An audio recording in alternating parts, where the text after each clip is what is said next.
on the Jeju Island, south of South Korea, funnily enough. Although also part of it. It's just, not exactly part of the peninsula. We are here with the TSL qualifiers, specifically for the Korea region. The second one, only 2 players are going to be qualifying today, and we're about to find out who that is. I am, of course, your host, Yaku of Yakuzaku, and with me today is La langosta sin alma que tiene sueños de convertirse en boxeador, Light_VIP. How we doing, Light? Whoa, what's up, Yaku? As you said, we are here with TSL once again. And mate, I was honestly a little bit tired after the morning broadcast, but then when we saw the bracket, not just the bracket, but we have been reunited with CranKy as well. Like, feels good, man. It feels amazing. Reunited with CranKy. We got such a good matchup to start things off with. And it's going to be starting on Romanticide, where over in the bottom right-hand corner map, starting all the way in the bottom right-hand corner, we have the red Protoss player coming down for the land of South Korea. He is going to be representing Good Game Gaming. GGG! We have Patience. And spawning in the top left-hand corner of Romanticide LE, we have the South Korean Protoss player. He is, of course, blue. It is Fork.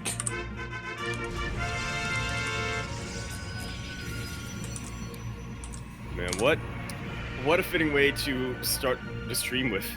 Oh, what a fitting match to really start the stream with, in my honest opinion here. When I saw the bracket, I know Rotterdam, he immediately dove on Nightmare versus Creator, which is understandable, PvP, and I mean, we completely understand that, right? We're all about the PvPs. But when we saw our boy Patience, mate, we gotta go for him. We absolutely had to, especially because in the last qualifiers, Patience got absolute super close, almost taking out Zest to take that third qualifying spot. So if it weren't for the amount of new signups that we actually have today that weren't around for the first qualifier, I would say that Patience was absolutely one of the top contenders to make it out.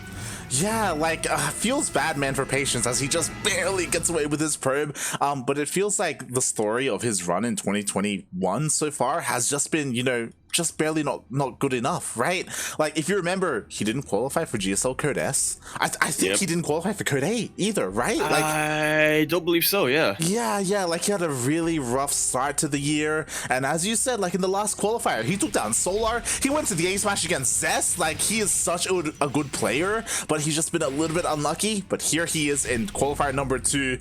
And despite being proxied, mate, he doesn't care. That is pretty much Patience in a nutshell, isn't it?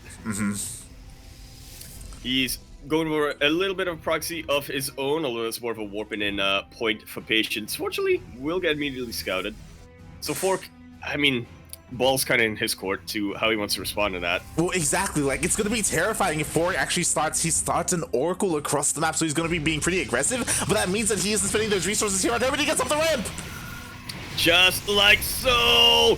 And he has such a massive army advantage over here. That Oracle's still a long ways off. I'll see what's an Oracle gonna do against Stalkers. Patience immediately takes out that Sentry.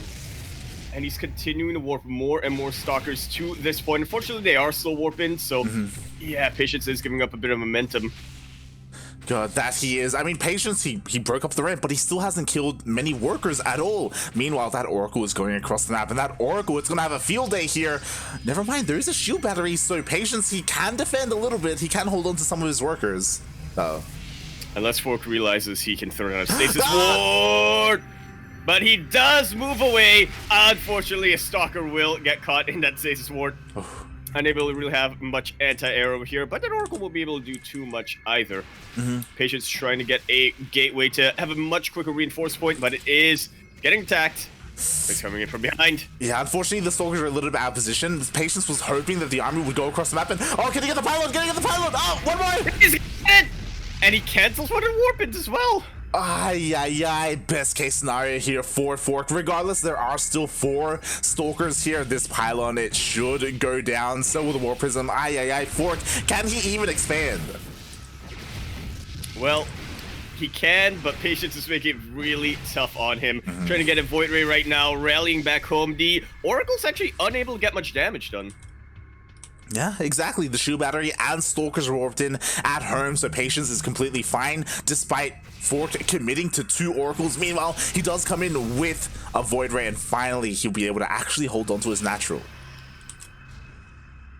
Yeah, the Void Ray really acting as the final warning right now for Patience. But Patience, he is a defiant lad. What is Patience if not a rebel? He is continuing to repower that gateway and warp in as much as he can. Twilight Council on the way, and once Blink gets in, I don't see that singular Void Ray helping him out too much. Exactly, and who needs Blink when you have a Warp Prism? The Warp Prism is here as well, just to help with the micro, to warp in the face of Fork as well. We do have a couple of Shield Batteries on the way, but they only just started. That they have. But Patience is still taking his time a little bit over here. Doesn't want to commit unless he knows he can really go for the throat. Snap that fork, if you will. And he recalls? Huh. So Patience actually wants to play this out? I guess so. Honestly, I feel like the recall was unnecessary. Okay, to be fair, so what happened was he didn't have eyes on these Oracles, and I think he was a little bit paranoid and maybe was afraid that the Oracles would come in and counterattack. Unfortunately for him, Fork was defending with his Oracles, and yeah, he didn't need to go home at all. Yeah, that's definitely a little bit of a shame here. Fork has a lot more freedom going his way right now. Well, he hasn't noticed the recall, though, so he's still being pretty scared right now. Setting up his defenses back at home, but... Yeah, what's important is that Fork's natural base was faster, right? He's ahead by 10 workers, even though he didn't necessarily kill very many workers. Like, he's just been able to produce so much more. And Patience, as you said, surprisingly wants to get into a longer game. He totally can, like, it's a PvP. Even though he's behind in workers, there are still plenty of ways to get back into this. But just a very surprising decision. Yeah, it definitely is. I will say that Patience is ahead in the tech for right now, so... Maybe he realized, I'm getting a Twilight Council, I already have my Robo on the way. I might as well, spend a little bit of time building units and getting my upgrades on the way, and then snap the fork. I guess so. I guess that's the plan here. Problem is, the Fork is looking to get a spoon? Question mark? The Fork is looking to spoon? Fork is looking to spoon Patience? He's looking to, mate. He's getting a third base, right? He's gonna be ahead in that economy. Gonna be just making it rain as best he can. And Patience, he's still on 2 bases. Like, to be fair, I feel like Patience could hit a pretty strong timing with Immortals and Blink. Ooh. Yes, Blink did finish up and taking out one of the Oracles already. There's a lot less for Patience to fear right now. He took out both. He took out both of them. Alrighty then. Yeah, there's really not much for Patience to be too worried about, but he's not committing too hard with this push out. He's only going with his Stalkers to try to delay or deny that base. Yeah, and something that's interesting. Without his, well, I mean, he sees the army, right? He sees it with the gateway, so he knows well aware of where it is. So he's sneaking around, looking to hit that third base, and it looks like he should be able to force a cancel. Yeah, at the very least, there are plenty of Stalkers over here prioritizing probes, which it isn't a terrible idea, but if that third base finishes up 4 probe kills, that's very easily replaced. Yeah, exactly. And Fork is still ahead in that worker count. I mean, thankfully, Patience is working on his own third, but again, it's just he's just perpetually behind with the economy this entire game. But he still has that tech advantage that you were bringing up earlier. And a pretty massive one, but not for too much longer. Fork is starting to work on his charge, and that's really the last thing you want to see, right? If you're going for Blink Immortal like that. You blink away from the Zealots and you get right on top of your Immortals. Exactly. Like, we see it time and time again where Protoss players expose their Immortals, right? And then they just go down for free, essentially, to the Zealots, and that can be disastrous. I mean, Patience does have a Warp Prism, so he should be able to micro with that as well, but it's going to be a very complex engagement when it does happen, if it happens, because Patience, mate, he wants to go into Disruptors. Well then. Is this a... I'm getting a little bit traumatized. I'm not quite over SDO 100 last night. I was about to say, is this good for Fork or is this bad for Patience? Look, the balls don't discriminate. They don't. Once they see something, it's gonna die. So it's all gonna be on Patience to lead them in the right direction. Yeah, we've seen time and time again Patience miscontrol, to put it lightly, a little bit, and kill some of his own units from time to time. It is known to happen, so I'm a little bit scared for him, but we'll see. Oh, he does spot the army with a probe. Yeah, I'm terrified for Patience right now, honestly. He's ahead in the tech, he has the upgrade advantage, but he is so far behind on army. Trying to make use of some Halukta Colossus right now, and I mean, I guess it's helping a little bit. It's zoning out the army with the force fields, but this is, surprisingly going pretty well for Patience. Battery overcharge did get popped. Oh god, that it did, keeping the majority of Patience's army alive. The Void Red went down, and Fork is forced back with just pure gateway units. Yeah, really good hold here for Patience, only losing a handful of probes and none of his high-tech units. He's lost only gateway units so far. To be fair, so has Fork, but Fork definitely invested a whole lot more in that than Patience said. Definitely. To be fair, though, you were talking about it, Fork still has a lot of army supply, and he has a lot of charge lots, and sometimes you don't even care about immortals, you don't even care about disruptors, as long as you get on top of the army, so this can still be quite terrifying. Ooh, and Patience, he's playing full Protoss right now with a Dark Shrine. Why not at this point?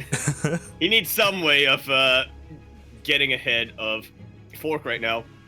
Might as well just try to sneak some DTs into mineral lines, or even better, as a little bit of a defensive force, take out some whatever army supply he can before it happens. Good purification over, and even better, 2 more fantastic shots from Patience. And Fork, I don't think his army has a lot of momentum behind it anymore, unless he can get on top of these disruptors. Yeah, so far the disruptors have been pulled back, so they have been saved by Patience. Meanwhile, he blinks forward, uses his overcharge, able to keep his army alive, and he's just fighting beautifully here. Oh my god. I feel like I'm way more impressed by Patience than I should be. He kept his army alive! Oh my god! It was starting to happen where he blinked back and he exposed his immortals, but he was able to force field, and Fork doesn't really have a way, an answer for those force fields, so he was able to keep his disruptors and his immortals alive. It was really impressive. This is why I think Protoss should have corrosive bile. I mean, they have Archons, I guess. They do, yeah. And Fork is looking to get into them. Battery overcharge helping him out, but I fear it may have been popped a little prematurely. That was not the main army of Patience. Now the main army of Patience coming in with the Novas. Okay, not the best Nova, but a really good one. Those were fantastic, though. Taking out enough of these zealots that there's really no buffer left here for Fork. Army supply is plummeting. Patience, he's doubling the army count. Exactly, just like that, every single zealot of Fork went down, and with no buffer, like, these lone stalkers are going to do nothing here. The disruptors, they come in once again, taking down the Archons. They just hatched! The Archons just morphed in, and they immediately get morphed away. Literally zero army supply right now for Fork. Game number 1. It's gonna go to Patience. Yeah, it was a bit of a rocky start, a bit of a chaotic start, but I mean, that's every single Patience game, really. Like, we knew what we were getting into. Yeah, it starts off looking a little bit scary, but then Patience, he pulls through in the end. Oh my god, the disruptor shots once again going off. GG gets called. And once again, Patience is gonna be taking that game number 1. I feel like wow. So I gotta say, I feel like I looked at the bracket before we went into the tournament today. I didn't quite get to see what happened in qualifier number 1, but I saw the result. I was like, whoa, Patience, he's really getting up there. Now that I'm looking at how he's actually playing, I can kind of see why. Oh yeah. He is looking so good, and I mean, we always say that, right? Like, we love Patience here on this channel. He's beautiful. He's amazing. He needs to be protected, really, from himself more often than not. He does. Feels bad, man. But honestly, I also want to give praise a little bit to Fork. Fork is a player, an amateur player who's been signing up for Lima Leagues. We've casted him a couple of times in ESL Open Cups, and he hasn't had any amazing results. He hasn't really been able to break out, but like that was also a very solid game. It really was. I also look at Fork to be, and I'm not sure if they were ever in like a similar clan or in a similar team or whatever, but I honestly look at Fork as potentially one of the next Percivals, if that Mm. makes sense. You know, he was among those younger Korean players around the same who really started showing what he was capable of around the same time as Percival and Control, and a lot of these other players have been able to. Mm-hmm. And it really does feel like he's in that sort of semi-pro tier, which is not something that really exists in Korea compared to other regions. Yeah, there are only a handful Like of even them. OCE has a semi-pro scene. Yeah, like people like Gyozing comes to mind, but he's been around for a very long time. He's been an up-and-comer for years in the Korean scene. We had Control for a while there, Percival. There's another one that like skips my mind, but he was there as well with Control and Percival. Spear? No, not Spear. Spear's a Terran. Those are Chance. Chance. There we go. Yeah. Oh, but yeah, here we go. We're in game 2. We are in game number 2 here. And it is going to be a Light Shade LE. We're over in the top left-hand corner map, spawning all the way in top left-hand corner. We have the red Protoss player coming down for the land of Seoul, the Mecca of Esports. He is going to be representing Good Game Gaming. GGG! He is Patience. And spawning in the bottom right-hand corner of Lightshade LE, we have the South Korean and Protoss player, the amateur player, the semi-pro, if you will, looking very solid in game 1. But here he is in game 2. It is Fork. And he's trying to spoon. He's trying to knife? Question mark? What kind He's... of... What kind of name is Fork? What kind of name is Fork? If you're a pro player... you know. Right? Uh-huh. Fork? I mean, forks are pretty versatile, though. Are they? I would say. I feel like they're more like, limiting like than with chopsticks, aren't they? I would say that. Well, I mean, you can't eat mashed potatoes with chopsticks. You could try. You could. I mean, I guess if the potatoes are really lumpy, you could. Yeah. But, like, yeah, I think chopsticks are a bit more versatile. But you know, with a fork, if you're eating something soft, right, you don't necessarily need a knife to cut it up because you could just use the side of the fork. Uh-huh. You can eat like soft foods like mashed potatoes without needing like a spoon or anything like that. Plus, you know, if you have a barcode, then it's fitting. This is a multi-pronged fork. Wait, I think all forks are multi-pronged. They are. One pronged fork is a knife, okay? I don't know what you're on about. God damn one-pronged fork or a is chopstick. a Yeah, a single or chopstick. Skewer. Yeah. Like a skewer, yeah. God damn it.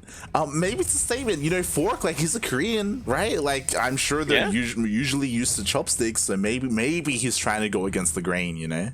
Yeah. Is it really going against the grain to go for fork, though? I mean, those are pretty common. I tell you what is going against the grain, though. Proxying a robo facility in your opponent's natural It's base. unscattered, mate. He has no idea. Fork, he sees nothing. He's not Yeah. He could have started mining! Oh, no! No! He started mining from that mineral line! And now the Adepts are coming across that. We didn't get to talk about what it was, a 2-gate opening here from Patience. Thankfully, there are 2 Adepts here for Fork. So, 4 Adepts, actually. Oh my god, 6 Adepts, mate. He's going Mass Adept. And that may be that may be the minimum that he needs against an Immortal like that. Yeah. They don't have glaives, so they're not going to hit as hard, or they're not going to hit as quickly. But, I mean, it does take a while to kill Adepts with an Immortal. They do not have any of that bonus damage. Exactly. What's important is that Patience, he just scouted the Adepts. Like, he sees all 4 of them. He should know that, like, an insane amount of Adepts are going to be on the way. An orthodox amount of Adepts are on the way for Fork. So we'll see if he adjusts this in any way, if he still commits. Yeah, he should know, but I think the main question is, does he care? Yeah, that's it, yeah. Will it change anything if he knows? It's the real question. Oh boy, he reveals his hand. He goes in with the Immortal. And he will be able to depower this pylon. Depower this pylon. It's not a thing you can do. Thankfully, this doesn't supply block Fork in any way. The Adepts get right on top of the Immortal. Another Immortal pops. And look at that Force Field no light. Completely blocking all these Adepts in. They could try to shade out, but I believe it's all on cooldown. Yeah. And there we have it. Enough Adepts for Patience. Exactly, like he shaded in, he committed to that shade, and that was at the perfect time for Patience because that second Immortal came out just as the fight started, and now he's pushing up the ramp, and sure, there are 2 shield batteries on the way, but Immortals do not care about shield batteries. They absolutely do not. Immortals are the building buster, and this is honestly... I really feel for Fork right now. Everyone went unscattered for so long. Every single one of his production units are buildings, are depowered. And that shield battery ain't gonna save your probes. Yeah, not at all. I mean, overcharge is going on right now, and it's keeping whatever it can alive, but whatever it can is probes, really. And what is that gonna do? It goes down. Oh my god. This is definitely a single-pronged Fork game. Exactly. There's only a single Immortal out here for Fork. Lost 30 probes. He's down to 0 workers. The Immortal falls. And Patience, in very patient fashion, takes game 2. Already on match point this quickly. What has it been? About 20 minutes since the start of broadcast? Oh, yeah. He's already going to match point. I think it's worth noting that the winner of this series is going to go up against Cure in the next round. And that's not yet the qualifying match. I'm doing math in my head right now. It is not, as only 2 players qualified today. We didn't get to talk about it, but today's qualifier is brutal, as we do have, I believe, 12 players, maybe 11 players, and out of all these 11 players, only 2 will qualify for TSL. And it does seem like we have more big names signing up today than they did last week. Yeah. So yeah, it's absolutely brutal. We had a lot of players to have pretty good results in the first qualifiers. Patience, of course, the one that we're talking about the most. Nightmare also putting in a pretty good showing. Solar. But this Solar as well, yeah, absolutely. But this week it's on a bit of a different level. But we'll see who is able to get to that level and who surpasses the level and who levels the land. Is it going to be this player spawning in the top right-hand corner map, spawning all the way in the top right-hand corner of Oxide? L.E. He is the Red Protoss player coming down from the land of South Korea. He is going to be representing Good Game Gaming. GGG. He is the killer of Warp Prisms, the agent of chaos. He is Patience. And spawning in the bottom left-hand corner of Oxide LE, we have the South Korean Protoss player going for a Forge first. It is Fork. Not a spoon. Yeah, not a spork. Real quick, thank you very much, Asoff, for that raid. Hope you all are having a pretty good time here in the TSL qualifiers. Waste off. You'll have a pretty good time over here. Waste off? It's W there. There's a W? But yeah. There's a W? Oh my god, speaking of W, yo, can Fork do it? Can he get that W? This is a pretty interesting cannon rush, as the pylon is here hidden in the main base. Patience, he doesn't have eyes on it. That he does not. You can really get away with something like this on a map like Oxide with a huge main, but Patience, we said it before, I think it bears repeating. Does he care? This is the problem, because I don't think he does, and I think he should. This looks like a proxy Stargate, right? For maybe Void Rays to just come out here. There it is. The Stargate gets thrown down. But this is terrifying, because these cannons are going to finish. They're already almost done. Slowly leapfrogging his way forward. Patience, he sees a pylon right now, but he does not care. Oh god, now he knows. The cannon rush has been revealed. We have a shield battery here on the way for Patience. Is that going to be enough? I think he's going to need maybe his own forge. Oh god. Yeah, it will definitely help out a ton. I think with the Stalker, he has the bare minimum he needs, but Cannon's there's going to be a lot of micro involved. Cannon will finish up, and it's going to support a lot of these other cannons on their way to get built. A couple more shield batteries are coming in. If all of these shield cannons finish at the same time, they are going to be able to completely overpower the shield batteries, even with overcharge. Yeah, exactly. I mean, a second Stalker comes out. To be fair, these Stalkers are in range of the shield battery, and overcharges would be available as well, so that will help deal with this, but there are just so many cannons. Oh, God. Far too many at this point, well within range of the mineral line. There's only one shield battery with energy left. Another one does pop up. Does Patience have enough for an overcharge? He does not. Oh, God. Quite yet. Not yet. He was able to kill one of the cannons. He's trying to focus on another, but oh, God, it just takes so long to deal with them.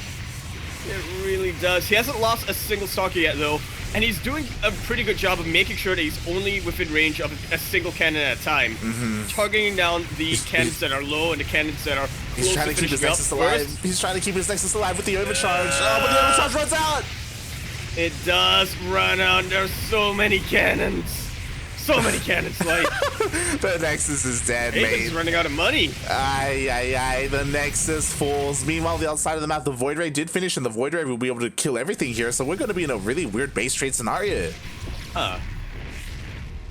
But I tell you what, Patience. Okay, I think Patience wins. Not a Nexus. Wait. He might. If he can take out all the probes. Yeah. Because okay. So we're in a really weird scenario. But obviously, Fork is going to run out of money, and with these Stalkers in position, it's going to be really difficult for him to move more forward with cannons. I say that the Forge could go down, and then no more cannons. That's also entirely possible. Fork has enough to build another Nexus somewhere on the map, true. Potentially even in this main base. Patience has just about no money left. Oh my God, it's really gonna come down to the probes. That pylon is powering every single cannon. Oh, if he gets this pylon! No! For those cannons, there's gonna be so much potential for Patience here. I didn't even notice the pylon goes down. Everything gets depowered. Fork, he's going for a ninja base, but it doesn't even matter, mate. Like, God. What's he gonna do from here? How does he win from here? Recall probes? Question mark? What? Patience doesn't realize. He recalls a probe, and now Patience sees, oh right, you have no production buildings. And take out this probe, and he's looking, mate. We have a lot of events coming up, throughout May. I don't think there's gonna be a single game that tops this one in my mind. This is beautiful, mate. Oh my God! It looks like Patience has found him. GG is called. What? What?